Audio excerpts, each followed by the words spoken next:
Welcome to today's presentation on discrimination and prejudice in migrants, which we will be discussing through the lenses of 4 different psychology practitioners: clinical, counselling, educational and developmental, and sports, where we will be identifying how each practitioner can provide specific services to address or solve this issue. In the 21st century, discrimination and prejudice have become a growing issue within society, especially towards people of differing ethnicities. Interestingly, 1 in 4 adults living in Australia were born overseas, with 20% of migrants reporting incidents of racial insults.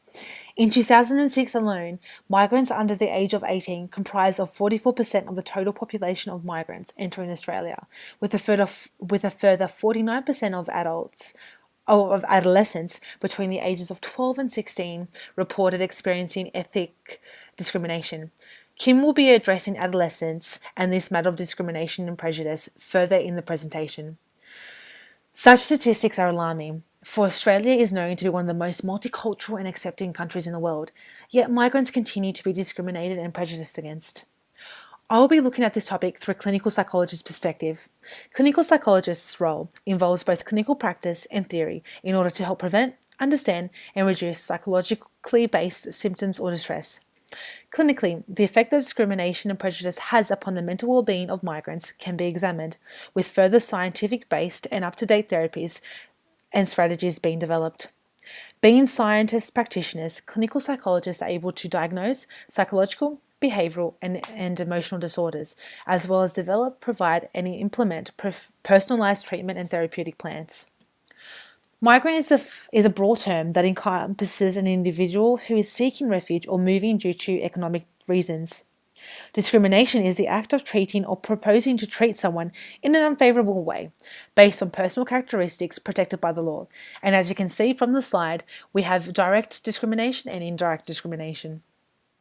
Prejudice is an unjustified, typically negative attitude towards an individual based solely on the individual's membership of a social group. Evidently, 47% of adult migrants stated that they had experienced some form of discrimination and/or prejudice as a result of their ethnic background. Most recently, reports have found that 77% of African, South Sudanese adult migrants experienced the most significant forms of discrimination and prejudice. Interestingly, 59% of South Sudanese adult migrants indicated that they had experienced discrimination and prejudice when in contact with police, despite not having conducted any form of criminal act. This injustice act is a result of non-Sudanese individuals stereotyping Sudanese adult migrants as violent, gang-like, and dangerous as a result of tainted and stereotyped media. From a clinical perspective, such forms of discrimination and prejudice can be explained using the social identity theory. The social identity theory states that when in-group members, in this instance Australians, seek to find negative aspects of an out-group, in this instance South Sudanese migrants, a division between the two groups is formed, thus creating greater superiority towards the in-group.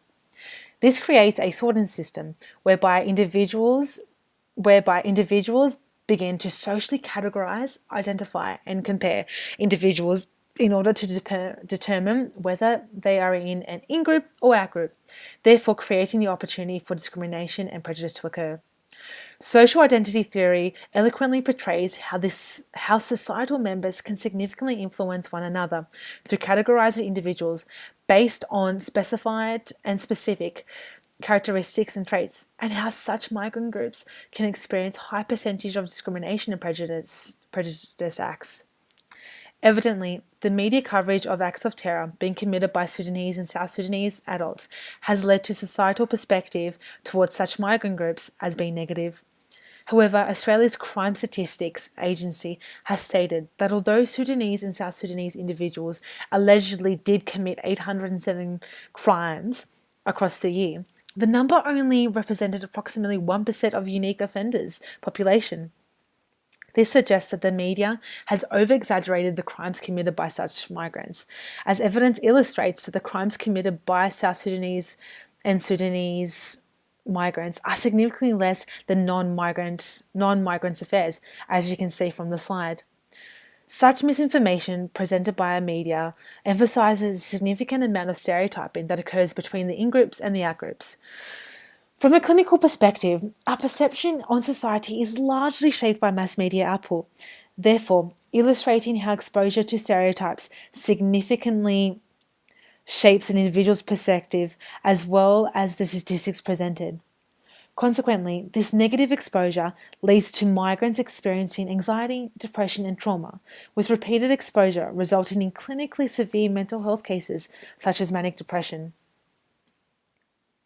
Interestingly, majority of South Sudanese migrants are entering Australia with psychological problems such as anxiety, depression, and post-traumatic stress disorder due to exposure of war or violence in their previous country.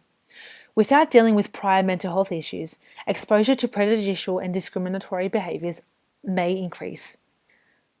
Currently, clinical psychologists have been able to provide services through the Complex Case Support, otherwise known as the CCS. The CCS supports migrants with pre-migration experiences, severe physical and mental health conditions, and crisis events that may occur after arriving to Australia, such as discrimination and prejudice. The program's intention is to provide flexible, tailored, culturally sensitive, and appropriate treatments to meet the individual needs of people with particularly high levels of needs through implementation of cognitive behavioral therapy and acceptance and commitment therapy. The use of CBT or ACT enables clinical psychologists to help migrants retrain their thought processes in dealing with situations in effective ways and assists migrants in accepting and improving on their current situation, which will further support them in dealing with discriminatory and prejudicial behaviours in a better way. However, the CCS has a long wait list, thus disenabling migrants who are in significant need of assistance to access help quickly. Due to the failure of healthcare providers in providing accredited interpreter services, the majority of South Sudanese migrants are not getting sufficient access to clinical psychologists.